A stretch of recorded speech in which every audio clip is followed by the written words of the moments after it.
नमस्कार. संघर्ष वृत्तवाहिनीमध्ये आपलं स्वागत. घेऊया ठाणे आणि आसपासच्या परिसरामधील घडणाऱ्या महत्त्वाच्या घडामोडींचा आढावा. किंग्स किंगडम प्री स्कूलचा 12वा वर्धापन दिन व वार्षिक स्नेहसंमेलन डॉक्टर काशीनाथ घाणेकर नाट्यगृह येथे संपन्न झाले. लहान मुलांना संस्कार घडवण्याचे योग्य वय म्हणजे प्री स्कूल आहेत. छोट्या बालकांना योग्य नर्सरीत प्रवेश मिळाला तर त्यांच्या पुढील शिक्षणाचा पाया भक्कम होतो. स्टार किड्स किंगडम प्री स्कूलच्या पालकांची समस्या मिटली. केबीपी कॉलेजचे प्राचार्य संतोष गावडे यांनी कार्यक्रम बघून आपलं मत व्यक्त केलंय. संगीतकार विशाल राणे यांनी लहान मुलांना आत्मविश्वास वाढावा यासाठी स्टार किड्स किंगडम स्कूलचे शिक्षक विश्वस्त यांचे प्रयत्न मोठ्या प्रमाणावरती आहेत असं म्हटलंय. वार्षिक स्नेहसंमेलनासाठी संस्थेचे अध्यक्ष डॉक्टर एकनाथ पवळेंनी प्रास्ताविक केले. संस्थेचे खजिनदार मारुती चव्हाण तसेच मार्गदर्शक अजय नाईक येथे उपस्थित होते. कार्यक्रमात 3 ते 6 वर्षातील मुलांनी विविध प्रकारचे सांस्कृतिक कार्यक्रम सादर केलेत. वर्षभरातील उत्कृष्ट खेळाडूंचा पुरस्कार कळवा शाळेतील दिटवी सहानी अंश सावंत यांना जाहीर झाला आहे. रामनगर शाळेतील मायरा हिल कुले व स्वराज जाधव यांना मिळाला आहे. तर अष्टपैलू विद्यार्थी कळवा शाळेतील सक्षम पांडे, रामनगर शाळेतील ध्रुव राणा यांचा गौरव करण्यात आला आहे. अष्टपैलू मुलांना पुढील वर्षीच्या शैक्षणिक वर्षात शिष्यवृत्ती म्हणून फीमध्ये 50% सवलत देण्यात येणार आहे. संस्थेत आत्मीयतेने गेली 6 वर्ष उत्कृष्ट काम करणाऱ्या मावशी मनीषा कांबळे यांचा देखील मुख्याध्यापिका प्रतीक्षा पाटील यांनी सत्कार केला आहे. या कार्यक्रमाचं सूत्रसंचालन मोहनीश कळसकर यांनी केलं आहे. तर शाळेतील शिक्षकांचं आणि मुख्याध्यापिकांचं देखील या कार्यक्रमास मोलाचं योगदान लाभलं आहे. सर्व नागरिकांना आवाहन करण्यात येत आहे की सध्या डासांमार्फत पसरणाऱ्या डेंग्यू या आजाराचा प्रसार रोखण्यासाठी प्रत्येकाने पुढील प्रमाणे कार्यवाही करावी. डेंग्यू आजार एडिस इजिप्ती हा डास चावल्याने होतो. या डासांची पैदास साचलेल्या किंवा साचवलेल्या स्वच्छ पाण्यामध्ये होते. 8 दिवसांपेक्षा जास्त दिवस पाणी उघडे व साचून राहिल्यास त्यात डास अंडी घालतात. अंड्यांच्या अळ्या तयार होऊन पुढे डास तयार होतात. यासाठी आपल्या घरातील पाणीसाठे उदाहरणार्थ बॅरल्स, पिंपे, टाक्या, हौद, रांजणे इत्यादी दर आठवड्याला रिकामे करून घासून पुसून कोरडे करून पुन्हा भरावे. 1 दिवस कोरडा दिवस म्हणून पाळावा. पाणी साठ्यांना घट्ट झाकणे बसवावीत किंवा जुनी साडी, चादर, धोतर यांनी बांधून झाकून ठेवावीत, म्हणजे डास त्यात जाऊन अंडी घालणार नाहीत. घराच्या गच्चीवर, आजूबाजूला, अंगणात कोठेही पाणी साचू देऊ नये. भंगार सामान उघड्यावर टाकू नये. उदाहरणार्थ टायर्स, प्लास्टिक सामान, कुंड्या, टाकाऊ वस्तू इत्यादी. अशा सामानात पावसाचे पाणी साठून त्यात डेंग्यूच्या डासांची पैदास होते. घरातील कूलर्स, फ्रीजच्या पाठीमागील ट्रे हे देखील वेळोवेळी कोरडे करावेत. लक्षात ठेवा, नुसत्या फवारणीने डास घनता कमी होत नाही, तर त्यासाठी डास पैदास ठिकाणे नष्ट करणे ही आपल्या सर्वांची जबाबदारी आहे. कोणताही ताप अंगावर न काढता जवळच्या शासकीय रुग्णालयात मोफत औषधोपचार घ्या. अशा प्रकारे नागरिकांनी सहकार्य केल्यास डेंग्यूचा प्रसार रोखणे सहज शक्य आहे.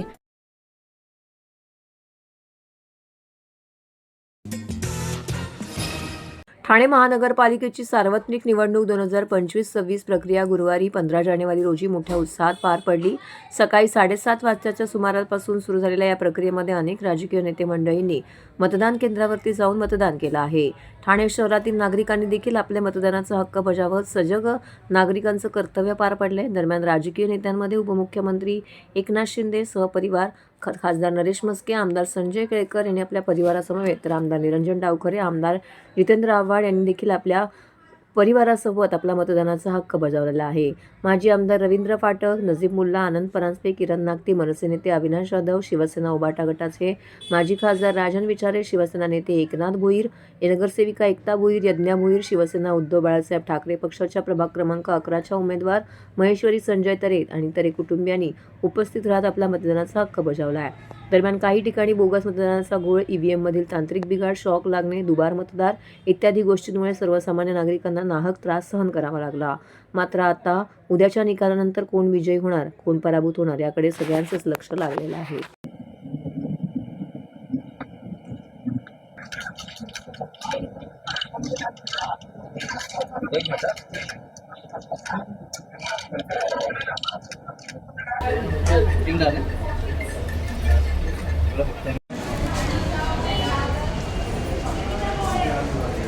दुबार मतदान होत नाही, तर एकदा मतदान केलं की त्याला दुबार करता आलं नाही पाहिजे. ही तर प्रक्रिया लोकशाहीमध्ये आहे आणि ती राबवली पाहिजे. लोकशाहीची म्हणजे अंतिम घटका महाराष्ट्रामध्ये मोजायला सुरुवात झाली आहे. सरळ सरळ म्हणजे पोलिंग बूथच्या केंद्रामध्ये बॅनर्स लावलेत आणि पत्रकारांना तिथल्या आरोनी, त्यांचं वृषाली पाटील नाव आहे, त्यांनी सांगितले आम्ही परमिशन दिली आहे. संविधानाने सांगितले की 100 मीटरच्या आत काहीच असतं कामा नाही. आणि वृषाली पाटील नावाच्या मॅडम तर तुम्हाला आतमध्ये लावू देत असतील बॅनर्स, तर ते धक्कादायक आहे. एकंदरीतच प्रशासकीय यंत्रणेवरचा प्रचंड दबाव आणि निवडणूक आयोग हे म्हणजे मला शब्द नाहीत त्यांच्यासाठी वापरण्यासाठी. असं जर असेल तर ह्याच्या पुढच्या निवडणुका या सत्ताधाऱ्यांनीच घ्याव्यात आणि सत्ताधाऱ्यांनीच निवडणूक यंत्रणा राबवाव्यात. म्हणजे मग जेणेकरून निवडणुकीचा आपल्याला खर्च पण आयोगाचा खर्च वगैरे काय करावा लागणार नाही. की निवडणूक आयोग हे मस्करी झाली आहे. निवडणूक आयोगाने या देशाच्या राजकारणाचं, डॉक्टर बाबासाहेब आंबेडकरांच्या लोकशाहीचं वाटोळं करून टाकलं. हळूहळू टक्केवारी पण वाढणार नाही, टक्केवारी पण होणार नाही, लोक मतदानालाच येणार नाहीत. कारण का जिवंत लोकशाहीचं जी काही लक्षणं असतात ती दिसतच नाहीये. दादागिरी, पैशांचं खुलेआम वाटप, अधिकाऱ्यांचं सत्ताधाऱ्यांच्या बाजूला झुकणं, जणू काय आपण सत्ताधाऱ्यांचे नोकर आहोत अशा पद्धतीने अधिकाऱ्यांचं वागणं, पोलीस यंत्रणेवरती असलेला प्रचंड दबाव, बूथच्या आतमध्ये जाऊन दादागिरी करणं, हे सगळं चालू असेल तर लोकांना पण नाही आवडत. चांगला उत्साह ठाणेकरांचा आहे आणि प्रामुख्यानं लोकशाहीच्या उत्सवामध्ये ठाणेकर अगदी स्वतःला झोकून दिलेलं आहे आणि खूप चांगलं मतदान होत आहे. माझ्या अंदाजानुसार 5:30 वाजेपर्यंत 60% अधिक मतदान होईल असा अंदाज आहे.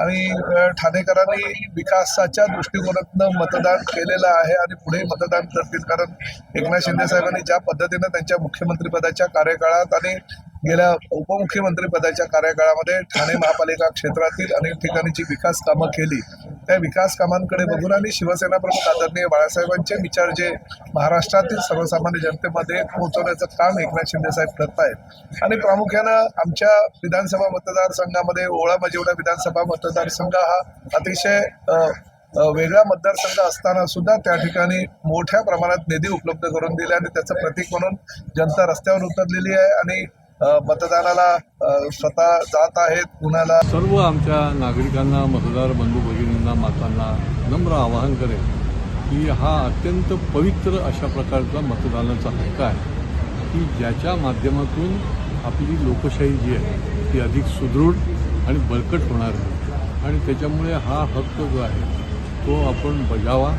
आपल्याला माझी विनंती आहे की थोडा वेळ दैनंदिन कामातून काढा आणि मतदानाला या, मतदानामध्ये सहभागी व्हा. आज मतदान आहे, लोकशाहीचा उत्सव आहे आणि आपण बघतोय की लोक अतिशय चांगल्या पद्धतीमध्ये प्रतिसाद या इकडे देत आहेत. प्रत्येक आम्ही कार्यकर्ते मतदारांना मतदान केंद्रापर्यंत नेण्याचं काम हे सातत्याने करतोय. गेली 10-15 दिवस प्रचारामध्ये जनजागरण करण्याचं काम हे सगळ्याच लोकांनी केलेलं आहे. मला विश्वास आहे की चांगल्या पद्धतीचं मतदान आज दिवसभरामध्ये होईल. त्याच ठिकाणी मतदार यादीचं मतदान केंद्राचं शिफ्टिंग ही अचानकपणे झालेलं आहे आणि त्याच्यामुळे या संदर्भात मतदारांना जो नाहक त्रास सहन करावा लागतोय त्याच्यामध्ये प्रशासनाचे दोष निश्चितपणे आहे. पण हे मतदारांना मतदानापर्यंत नेण्याचं काम हे आम्ही सगळेजण सातत्याने करत आहोत. प्रत्येक माणसाने, प्रत्येक नागरिकाने बजावला पाहिजे. तो हक्क बजावलेला आहे आणि मला मी सर्व नागरिकांना, ठाण्याच्या आणि सगळ्या लोकांना मी सांगू इच्छितो की आजचा दिवस आपल्यासाठी आहे आणि आपल्याला मतदानाचा हक्क बजवायचा आहे. साहेब, 1 तास झालं ही मशीन बंद पडलेली आहे आणि हा गोंधळ फक्त एका यादीवर नाही तर सगळ्याच याद्यांवर आहे आणि सगळ्या याद्यांवर 1-1 तास लोक लाईनीत उभे आहेत. 4 मतदान करायचे आहेत लोकांना, 4 मतदान करायला कळत नाही आहे. एका ठिकाणी तर मतदान पेटीला शॉक लागत होता, एका ठिकाणी बटन दाबले जात नाही. या सगळ्या अडचणी ज्या आहेत त्या मला असं वाटतं की मतदानाचा टक्का कमी करणार आहेत. आपण पाहिलं असेल की या प्रभागामध्ये अतिशय छानपैकी वातावरण आहे. सर्वजण एकत्रित येऊन मतदान करतायत. आपण पाहिलं असेल की काही लोक UP-वरनं असेल, सांगली, सातारा, कोकणातील मंडळी आहेत. आत्तापर्यंत कमी कमी 50 लोक बाहेरून येऊन गेलेले आहेत. आमची अपेक्षित आहे की ह्या पूर्ण आपल्या ह्या वार्ड नंबर ह्याच्यामध्ये कमीत कमी 700 मतं तरी बाहेरून येणारी आहेत. की मतदान कोणाला करतील हे आम्ही सांगू शकत नाही, पण शिवसेनेच्या मागे उभे राहतील असं मला वाटतंय. आज आपण पाहिलं असेल की कुठल्याही प्रकारचं इतर ठिकाणी मशीन बंद झालेली आहेत, पण इथे व्यवस्थित त्या लोकांची जी सुरुवात आहे ती व्यवस्थित झालेली आहे. कुठल्याही प्रकारचं मशीनच्या बाबतीत तक्रार अजूनही आलेली नाही. आता काय माहिती आहे का, थोडंसं आपण इलेक्शनला उभं राहिल्यानंतर काही गोष्टी शिकायला पाहिजे. डायरेक्ट उमेदवार म्हणून उभे राहिले की काय अडचणी येतात. काही दुबार मतं होती, ते अगोदर त्यांचा फॉर्म भरून मतदान करावं लागतं. तर तशा प्रकारचं एक मत होतं त्या आमच्या इथे काजवडीमध्ये. तर दुबार मताच्या ह्याच्यात त्यांनी बोगस मतदान झालं अशा प्रकारचं पूर्ण बाईट दिली समोर आणि कोणाला तरी एकाला उभं केलं आणि त्याच्या बाजूला उमेदवार उभा आहे. आज अशा प्रकारचं नव्याने जर तुम्ही उमेदवारी घेता तर सर्व गोष्टी शिकून घ्यायला पाहिजे. आणि खरोखर बोगस मतदान होऊ शकतं का? प्रत्येकाच्या मतदार यादीवर फोटो आहे आणि त्याचं नाव देखील आहे, त्याचा पत्ता आहे. जिथपर्यंत त्याचं आधार कार्ड किंवा ह्या गोष्टी चेक करत नाहीत तिथपर्यंत मतदानाला कुठेही त्याला संधी देत नाहीत आणि जे काय मतदान झाले तर नियमानुसार हे करतात. तरी पण शेवटी मशीन आहे, माणूस जो काहीतरी हे होऊ शकतो, मशीन पण काहीतरी बिघडू शकते. त्यामुळे थोडासा हे न करता आपण यांच्या मागे यांना टाइम कसा देता येईल, टाइम कसा वाढवून घेता येईल ते बघू, त्यांचा उत्साह वाढवूया. आता जे असेल ना, आम्ही सांगितल्यावर त्यांनी मशीन काढलेली आहे. मी इथे आल्यावर जेव्हा मला तक्रार आली, मी आल्यावर त्यांनी पुढच्या ह्याच्यामध्ये त्यांच्या अधिकाऱ्यांशी बोलल्यावर लगेच दुसरी मशीन त्यांनी लावलेली आहे. बंद आहे. मतदार 7:30ला बाहेर पडलेले मतदान करायला 9:15 वाजायला आले तरी मतदान झालं नाहीये. अधिकाऱ्यांचा हलगर्जीपणा आहे, ते सतत एरर आलं, एक बोग लाईट गेले, यांच्या ताळमेळ नाहीये. जर लोकशाही जिवंत ठेवायची असेल तर हा प्रकार असा जो चालू आहे ह्या प्रकाराचा निषेध करणं गरजेचं आहे. जर तुम्हाला हुकुमशाही चालू करायची असेल ते काम का निवडणूक घेऊच नका, यांना जाहीर करून टाका ना. मग निर्णय कशाला हे अधिकारी लोक याचे, हे अधिकारी सरळ सरळ सांगतायत. काही लोक बोलतायत मतदार सांगतोय, आपला मतदार राजा सांगतोय. अडीच तास ताटकळत त्या बाहुली घरात 7:30ला बाहेर पडल्या, 9:15 वाजलेले, अजून मतदान झालं नाहीये. संस्था विलिनीकरण ही भारताचे पोलादी पुरुष सरदार वल्लभभाई पटेल यांची दूरदृष्टी आणि कणखर धोरण होते, ज्याद्वारे त्यांनी अनेक संस्थांना विलिनी करून अखंड भारताची निर्मिती केली. मात्र पटेल हे गांधीवादी असले तरी संस्थांचे विलिनीकरण करताना त्यांनी जी नीती वापरली ती नीती स्वातंत्र्यवीर सावरकर आयुष्यभर ज्याच्यासाठी आग्रही होते तशीच होती, असा दावा सावरकरवादी विचारवंत अक्षय जोग यांनी केला आहे. ठाण्यात सुरू असलेल्या रामभाऊ म्हाळगी व्याख्यानमालेमध्ये ते बोलत होते. ठाण्यातही सरस्वती सेकंडरी स्कूलच्या पटांगणामध्ये आमदार संजय गयकर यांनी आयोजित केलेल्या 40वी रामभाऊ म्हाळगी स्मृती व्याख्यानमाला सुरू आहे. या व्याख्यानमालेत पोलादी पुरुष वल्लभभाई पटेल हे 5वे पुष्प सावरकरवादी विचारवंत अक्षय जोग हे यांनी गुंफले. या प्रसंगी व्यासपीठावरती व्याख्यानमालेच्या सत्राचे अध्यक्ष प्राचार्य नरेंद्र फाटक, सुहास जावडेकर उपस्थित होते. तर निवेदन व्याख्यानमालेचे संस्थापक सदस्य विजय जोशी यांनी केले. अक्षय जोग यांनी अनेक संदर्भ पत्रके समोर ठेवूनच वल्लभभाई पटेल यांचा जीवनपट उलगडला. 31 ऑक्टोबर 1875 रोजी जन्मलेले पटेल भारताचे पोलादी पुरुष म्हणून ओळखले गेले. मुत्सद्देगिरी व प्रसंगी सैन्यबळ वापरून सरदार पटेलांनी संस्थाने भारताने विलीन केली आहे. भारतामध्ये 565 संस्थाने होती. यातील काही संस्थानं खूपच छोटी होती, त्यांना शेजारच्या राज्यात विलीन होण्यास सांगण्यात आलं होतं. यातीलच मुंबई संस्थान संयुक्त महाराष्ट्रामध्ये विलीन झालं आहे. विलिनीकरणाच्या कामात नेहरूसोबत गव्हर्नर व्हाईसरॉय माउंटन बेटन हेही होते. त्यांच्या सहकार्यामुळेच पटेलांनी विलिनीकरण करता आले. मात्र पटेल गांधीवादी असले तरी संस्थांचं विलीनीकरण करताना जी नीती वापरली होती ती सावरकर यांनी ज्याचा आग्रह धरला तीच नीती होती, असा दावा जोग यांनी केला आहे. त्यामधलं सगळ्या बाजूनी विचार करून सांगता येत नाही. आणि पटेलांविषयी सांगाल तर पटेलांविषयी मला जास्त करून कायम आत्मीयता आकर्षण वाटलं. ह्याचं कारण म्हणजे त्यांनी जे संस्थानांचं जे विलीनीकरण केलं आणि त्यात त्यांनी जी काही ते होते गांधीवादीच, म्हणजे नो डाऊट मी स्वतः ते गांधीवादीच म्हणवायचे, त्याच्यात काही कुठल्या प्रकारचं काही लपवण्यासारखं नाही आहे. पण संस्थानांचं विलिनीकरण करताना त्यांनी जी नीती वापरली ती नीती जे सावरकर आयुष्यभर ओरडून सांगत होते तीच ती नीती होती. तर ती कशी नीती होती तुम्हाला मी व्याख्यानामध्ये ऑफकोर्स सांगेनच. 31 ऑक्टोबर 1875ला सरदार वल्लभभाई पटेलांचा जन्म झाला आणि म्हणून 31 ऑक्टोबर हा आपण भारताचा एकता दिन ज्या निमित्ताने अहमदाबादमध्ये स्टॅच्यू ऑफ युनिटी आहे, तर म्हणून त्याला आपण एकता दिन म्हणून साजरा केला जातो भारतामध्ये. हे 1875चं जन्मसाल सांगितलं, आता हे 2026 आहे, म्हणजे सरदार पटेलांच्या जयंतीचं हे 151वं वर्ष म्हणता येईल. आणि त्या निमित्ताने सरदार पटेलांच्या आठवणींना, त्यांच्या कार्याला उजाळा मिळावा म्हणून आज हा व्याख्यानामध्ये घेतलेला विषय आहे. सरदार पटेल हे त्यांचं तसे पेशाने ते वकील होते, विधिज्ञ होते, लॉयर होते, ॲडव्होकेट होते. ठाणे महानगरपालिकेच्या सार्वत्रिक निवडणुकीत प्रभाग क्रमांक 21 मध्ये डोईजर ठरलेल्या अपक्ष उमेदवारांचा फुगा हे चिन्हाचं लॉक केल्याचा प्रकार उघडकीस घडल्याने लोकशाहीला गालबोट लागलेला आहे. नौपाड्यातील प्रभाग क्रमांक 21 मधील अनेक मतदान केंद्रावरील EVM मशीनवरती कमळाच्या चिन्हासोबत असलेलं फुगा चिन्हाचं बटन दाबलंच जात नव्हतं. या कारणामुळे मशीन बदलली, मात्र मशीनमध्येही आपोआप बीप वाजू लागल्याने यात काहीतरी काळेभोर असल्याचा संशय मतदारांनी व्यक्त केला आहे. या संदर्भात निवडणूक निर्णय अधिकाऱ्यांशी संपर्क साधला असता त्यांनी बोलण्यास नकार दिला आहे. नौपाड्यात नागती यांच्या फुग्याची हवा जोरात असताना प्रत्यक्ष मतदानाच्या दिवशी निवडणूक यंत्रणेने घात केल्याचा आरोप मतदारांनी केला आहे. नौपाड्यातील अनेक मतदान केंद्रात मतदान यंत्रावरील फुगा या चिन्हाचं बटन दाबलं जात नसल्याचा तक्रारी मतदारांनी निवडणूक विभागाकडे नोंदवल्या. त्या तक्रारींची गंभीर दखल घेत तासाभराने दुसरी मशीन आणण्यात आली. मात्र बदललेल्या या मशीनमध्ये मतदानाआधीच आपोआप बीपचे आवाज उमटू लागले. त्यामुळे संशय बळावला असून किरण नागती यांच्या फुग्याची हवा काढण्यासाठी भाजपाने निवडणूक यंत्रणांशी संगनमत करून हा घोळ केल्याचा आरोप मतदारांनी केला आहे.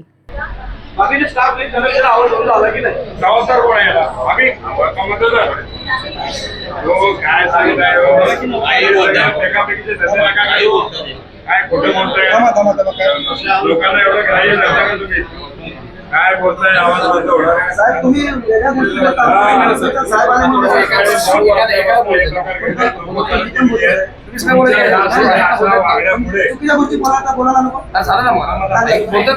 बोलतो ना एका वेळेला खूप राऊंड करताय तुम्ही, तुम्हाला सगळ्यांना माहिती आहे.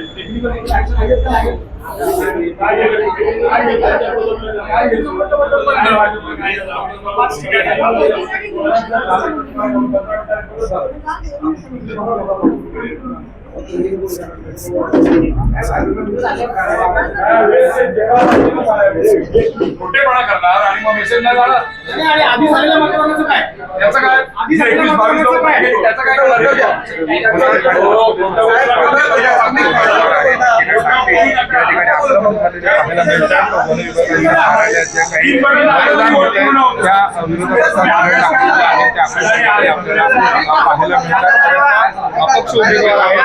तक्रार केली होती. फॉरेस्ट ऑफिस मधलं एक मशीन आहे, त्याच्यावर प्रभाग क्रमांक 21 3 क्रमांकाचं बटन, त्याची निशाणी फुगा आहे, हे प्रेस होत नव्हतं. त्याच्यानंतर आम्हाला वाटलं की टेक्निकल प्रॉब्लेम असेल म्हणून आम्ही म्हणलं ठीक आहे.